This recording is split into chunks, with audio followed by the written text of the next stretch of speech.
Shout out ko sa kang Elias no.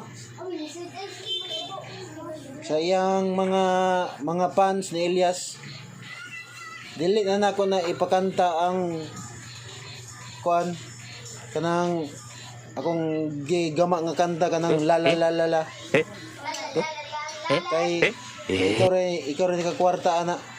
Kanang la la la la la ba kanang la la la la la pag trip pataas magbonakid press call 3 plus kana ba di na pagkanta saya kay ako wakoy kwarta ana siya rin nakakwarta ana bahin na intawon ko. Oh my god kay paano tayo ko diri ako yung nagawa sa kanta ikaw may nakakwarta nag-PM ko si mo sindi akong Gcash mag-send ko number si mo sa Gcash ha Elias ha